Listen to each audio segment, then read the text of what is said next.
morning, everybody. Good morning. Good morning. Happy Friday to everybody. What's up, Sandy? Chris, man, that guy's always driving. He's driving, moving, and shaking over there. Colin, what's up, Colin? Gotta love that guy. He's just that West Coast time. Here he is. What's up, Scott? Good morning to Scott. Guys, say good morning to everybody in the chat today as people come in and Jay gets us over. Good morning, Amy. As we get people into the Facebook world and get people lined up as they come in here. So hopefully everybody had a great week this week. Sandy and I got an exciting day today. We're going to be doing some multifamily stuff. I'm actually really excited. I'm going to be learning a lot today. So I'm excited. She just showed me, remember, I'm a D, guys. I'm a D and an I. And I saw her PowerPoint and I was like, wow, that was a very, very impressive. It's thick too, guys. There's a lot of information in that PowerPoint. So I can't wait to hear that. So if you haven't signed up yet, 1 o'clock today. So good morning, everybody. Make sure you say good morning, share where you're from, what you got going on, maybe even tell us a little bit about your weather that you got. So in Charlotte here this morning, it was beautiful this morning. It was nice and warm. I actually did not have to wear like 27 sweatshirts. I also noticed I always say the number 27. I don't know why, but I say 27 all the time. I don't know, maybe something happens at 27, but I do miss my life at 27. No, I don't. It was a little crazy then. Yeah, it's warm. It's supposed to be close to 80 today here in Charlotte. So good morning to everybody that is on here. So especially what I'm about to share with you today is about my personal life, parts of it, sharing it in a different way. But when I started to do the root of it, you'll notice the title is called Keep the Faith. And so part of keeping the faith, when I was listening to it, and I'm one of those people that when I absorb it and look at it, I'm just like, how did this all come about? So good morning, everybody. My name is Brock Zevan. I'm a life coach, business coach, real estate agent, and a dad. It is a dad weekend for me. I got a birthday party today. I got 4 soccer games this weekend.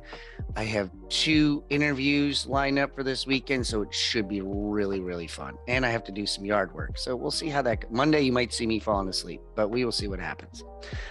As we start every morning, and I've been very determined to make sure and disciplined to make sure we do this with our affirmation this morning. So if this is your first time being on here, please don't be scared to be not on. You can not be on video. I love to be able to see people's faces, so don't be scared on the faces here. But we say an affirmation, good things will happen to me, good things will happen through me, and everybody now, good things will happen to me, good things will happen through me. I've been doing it for 2 weeks. I've also added the prayer that I've asked God to pray for me to bring winners in my life, and I cannot tell you the amount of winners that have showed up in my life in the last 10 days. It is amazing to me, as the saying is, with keep the faith. If you have not, if you ask not. And so I've been very specific on asking God for certain things in my life. And so part of my story today is about keeping the faith. And many of you have heard parts of my story. Some of you have not heard parts of my story. Some of the stories I will share with you that I'm really I'm like, kind of like, do I really want to say this? But I am going to say parts of it to share with you keeping the faith. Because keeping the faith, guys, is so, so very important. And I didn't have faith. I did not have faith with me for a period of time in my life. I grew up Catholic. My parents sent me to church all the time. I went to a Catholic school. I went to church twice a week, said the rosary, Stations of the Cross. It is Lent, no meat on Fridays, Ash Wednesday. Trust me, I was in the Catholic, just buried in it. And I say this in a very loving way, but at the time period, I had no idea what was going on in my head. I didn't understand it. And so when I share with you certain things this morning, that when I was going through my life, I was oblivious to the world. I was just a very self-centered person that all I cared about what was in it for me in a Brock world, in partying, girls, drinking, like I like to say money, but I didn't have a lot of it. So I didn't really understand budgeting. I didn't really understand that. I was living in a frivolous lifestyle.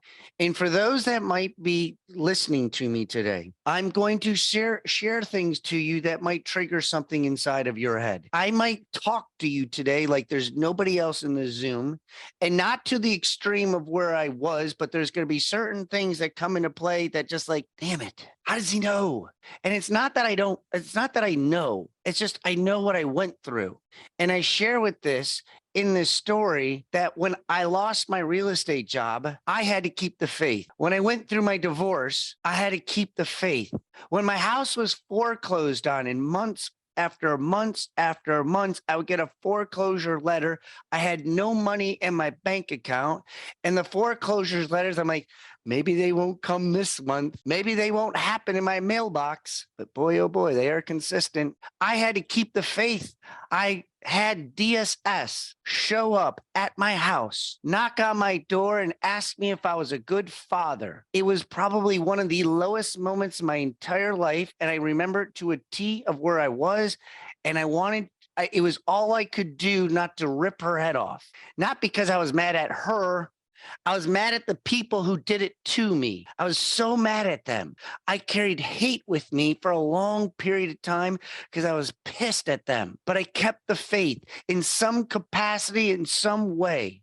I had to downsize from my house. I had to remove every freaking thing from my house, from the attic down into the crawl space. I had to try to figure out how I was going to move. I had no money at the time. Remember, I was foreclosed on my house and I had to move out of my house. Try to move with no money. Try to go back to people and say, I need to borrow more money. It's gut wrenching. I was getting sick. So when I have this testosterone problems and I have these issues that I have today, I'm like, this is nothing compared to the sickness and anxiety and the stress and the depression I was going through at the time.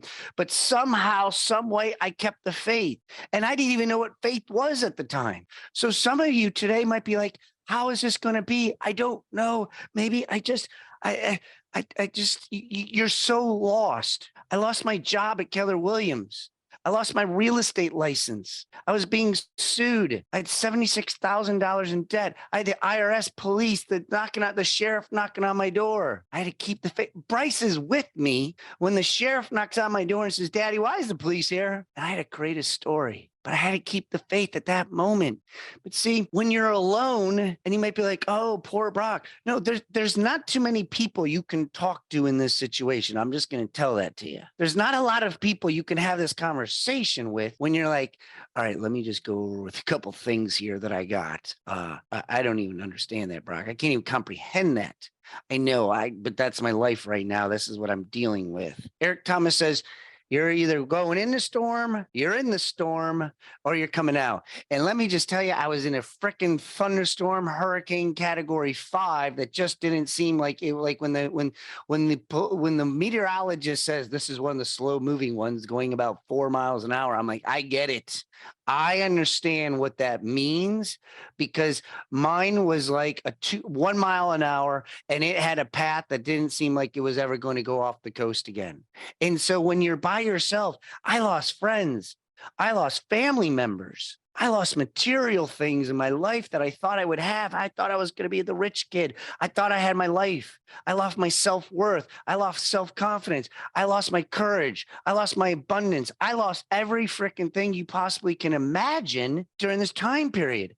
I lost time. I love when people say, Brock, you look really young. I said, let me just tell you, I do not feel young. I'm thankful that God keeps me young physically, but let me just tell you up here, it's just, I lost a lot of time.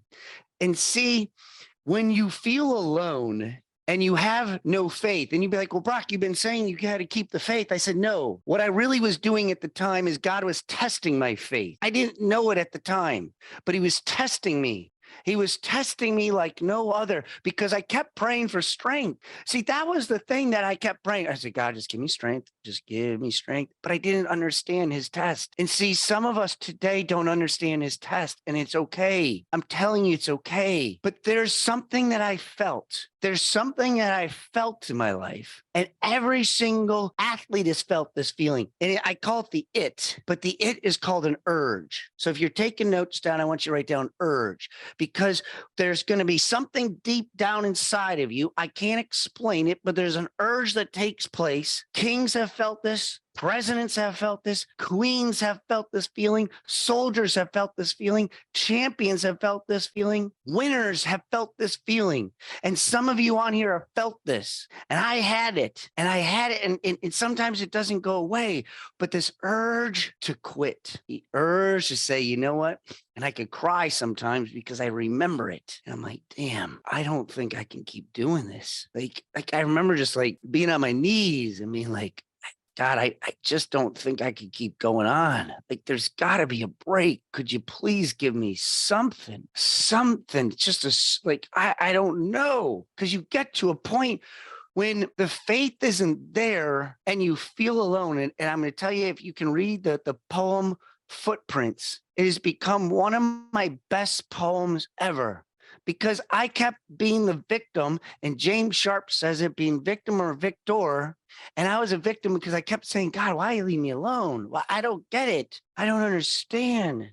But see, something happened to me about 2.5 years ago. I met this guy, Justin Ford, and he asked me about my faith. And I said, I don't know, I go to church. He's like, no, but do you really have faith in God? I said, I like to think so. See, I didn't really feel it because all I felt was an urge, and I was feeling the wrong urge. And then he started to talk to me about faith. And then I started to talk to my mom, because little did I know that my mom was in the convent for 7 years. I had no idea. Well, I did know, but when I was young, I didn't know. And I'm like, wow, Mom, you were? She's like, yeah, I was about to go into the convent and do this. And like, I imagine, like, wow, that's crazy. Like, we wouldn't have been here if she continued in, because you can't be married. And I knew that the urge was shifting when my mom said to me, she goes, do you have conversations with God? I was like, I don't know, I pray. She's like, no, do you really have conversations with God? And I was like, I guess I don't, because I was Catholic. So Catholic, we're just taught to, like, we say a prayer, we say the Our Father, we say the Hail Mary, but I wasn't having conversations until these two things aligned up. And I remember inside my head, God said, I think you got it now. I think you understand what I'm trying to get at. And I at that moment, the urge shifted, and the urge shifted into increasing my faith. The urge shifted that there's other people, Brock, that need to hear your story. There's other people, Brock, that you got to go help. And I had to put you through this hellhole. So when somebody says, well, let me just tell you about this. And it's not like because I want to one up anybody. I had a phenomenal conversation with some family last night, and we were going through some debt. And debt, family, and conversations are not very fun. But always what happens is I have to get to a point, and I said, do you want me to share my story so you can feel a lot better? Because I guarantee you don't have the magnitude of what I went through. And not because I was trying to one up them, but makes people feel not alone. That's God's way of saying, grab their hand, Brock, and bring them over here. And so that's what I do. And that's what I've learned how to do, because people say, boy, you're really relatable. I said, I'm not. And I appreciate that, but I'm gonna sit down with you. I'm not gonna talk down to you. I'm gonna have a conversation, just like I have conversations with God.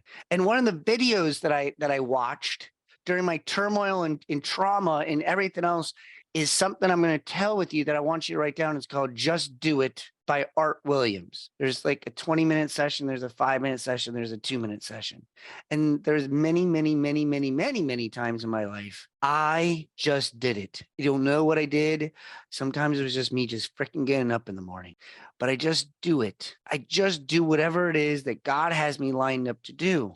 And I do crazy things now sometimes in my life. Like, I'll go to the gym and I do grip strength, and I hold on to a weight, the heaviest weight I possibly can hold on to.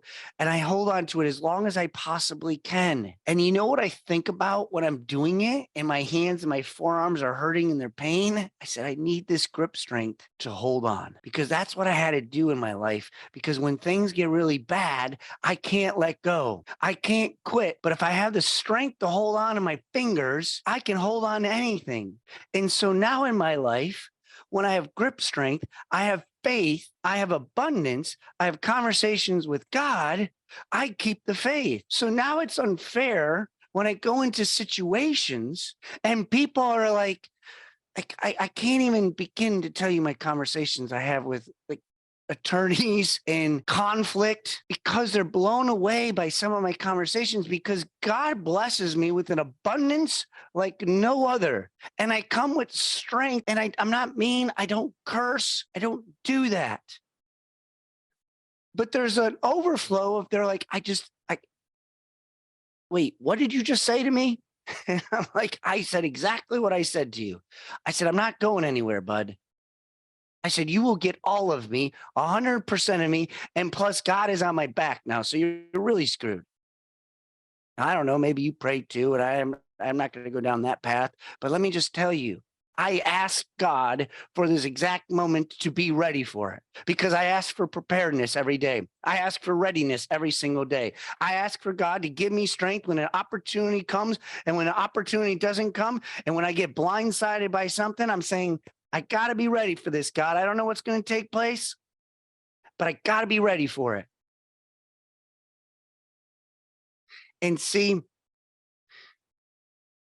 God does not hide faith, is what I've come to realize. He doesn't hide it from us. I just wasn't looking for it. I just wasn't finding in the right spots. I just wasn't doing what I needed to do. He's there. And this wasn't to be a huge spiritual thing, but I've been hearing a lot of challenging stories. And they ask me, what did you do, Brock, in this situation? I said, you know what? I'm very blessed right now that God has given me a lot of blessings. But I had to go through a lot of lessons first to get to the blessings. And see, what you're going through right now is a lesson. No more, no less. It is a lesson that you need to have. And I will help you as best as I can. But there's just certain lessons you got to do on your own. And there's certain lessons that God doesn't want anybody else around, because he needs his space to do his work. And see, we muddy it with other people. Like, come on over here, let me talk to you. And that person might not be the right person you talk to. You don't know that, though, because we go back to our previous habits and experiences. That's why I've lost friends. That's why I've lost certain family members, is because I don't align up. They were just assigned to me, but they were not aligned with me. And so I had to make some changes, but I didn't understand the changes all the time. So now I don't push the changes. I don't press on to certain things. I'm just like, you know what? This is what I'm supposed to do. This is the process I have to go through, and I'm okay with it now.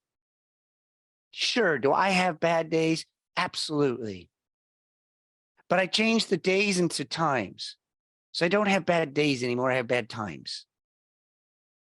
Times meaning I had a bad time between 2 and 3 today. It wasn't very fun. But you know what? At 3, I get to start fresh because my alarm tells me to. And I said, all right, well, that hour sucked. But let me just tell you, I'm ready to go. And so that's when I asked God, I'm like, hey, I need strength and stamina today. I need endurance today. I don't know when it's going to happen, but just be on guard. And so today I want to share with you, or I want to encourage you not to quit. I want to encourage you to find faith. I want to encourage you to take whatever steps you need to do. I want to encourage you to read the footprints. I'm going to encourage you to read or to watch the video, Just Do It, because I'm talking to somebody today. I know I am.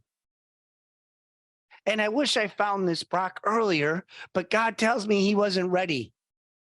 He wasn't ready to come out of the box yet. I had to keep him in there a little bit longer. He had to be in the oven a little bit longer. That's probably why I like extra crispy wings.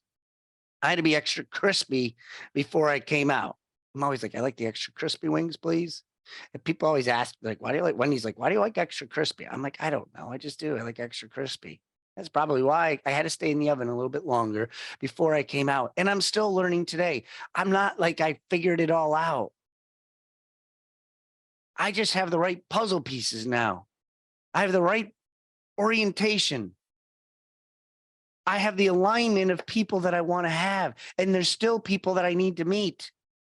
And so I'm going to challenge you today and encourage you today to pray for winners, encourage you today to go look at the faith, whatever it might be for you in the religious aspect of things. But you need to have something to help you, because there'll be times that when you feel alone, you won't be alone.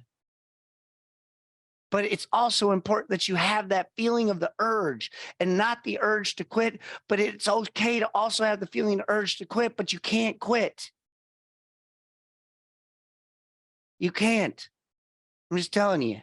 I don't know how else to do it. Like, this is me like shaking you right here. You can't quit. You got to keep moving. I've been more financial debacles than you possibly can even imagine. It's just part of life. It's the process. So guys, when I say keep the faith, I don't know how else to say it, but keep it. Do whatever else you need to take. Do what you need to do. Get yourself around the right people. Get yourself with the right conversations, as my mom tells me, to be able to keep the faith and keep on moving. Guys, that's all I got for Figure It Out Friday. Hopefully you got something from that. If I was talking to you guys, God bless you. Colin, thank you so much. I appreciate it. You're absolutely right. People come in our path for a certain reason in our lives. I don't know, but I do know that everything happens. Thank you, Melissa. Thank you, Sandy. Thank you, Mike. Thank you, Dee. For those that are on Facebook, thank you so much. For those that are doing things on Facebook, I'm still trying to look at that. You just, no matter what, Karen, no matter what goes on, Chris, no matter what takes on Robin and Claudia and everybody that's on here, there's a reason why. And just accept it. Just move on. It sucks. I get it. But just keep the faith. Keep on doing what you need to do. Fight the urge, but it's there for you on purpose. As Chad would say, it's happening for you on purpose, because we're created for a purpose. Okay? And sometimes we don't know. I had no idea. My last part of my story, I didn't really tell you. I don't know where I would be in life. Dan Roshan up in DC, I was coaching their team, and he had a question: how many times you failed a real estate test? And I was about to coach his team, and I was like, I don't know if I want to put that answer on there before I go coach his team, because they're going to be like, Dan, seriously, like, this is the guy you brought? I failed my exam 6 times. I passed it on my 7th. I had to take the class twice. Okay. I was a teacher, and every time I had to take the test towards the end, I had to pay $100. And so I say this because I don't know where I would be if I decided to follow my urge to quit that day on real estate, because that gave me the gift that God wanted me to do. And I had no idea. I was 2 points away from quitting.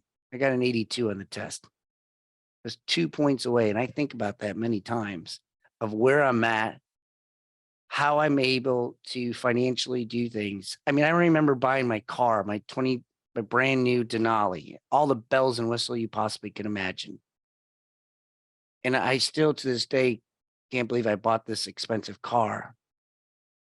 But I would have had to work 2 years teaching with not spending a dime to pay for this vehicle. And it just amazes me that I was 2 points away from that.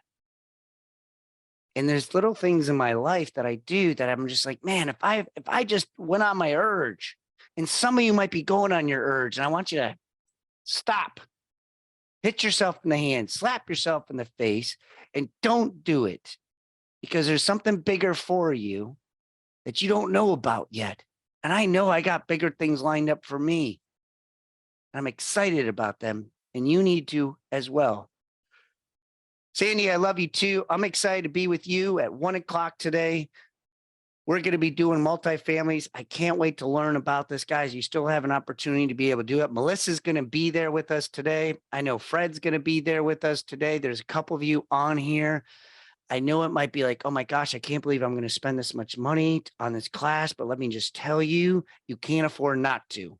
Because what I just learned from Sandy, I was just like, I'm all in. Like, literally, I told her, I was like, I'm taking the proceeds, my profits of certain things that I have, and I'm investing in it in you. I'm like, this is like ridiculous how I had some personal issues. That's why I couldn't do it right away, but I'm getting closer to the end of the light. But guys, if you're thinking about it, it is, why can't I think of the name right now? This is what happens. It is Ignite Your Wealth. IgniteYourWealthToday.com. IgniteYourWealthToday.com. We're doing it at 1:00. So, guys, it is a Friday. I hope you have a phenomenal weekend. God bless you all. Thank you so much for listening to me. Thank you so much. Fight that urge that you have today. I love yous. God bless you. I'll see you guys on Monday at 8:15. See ya.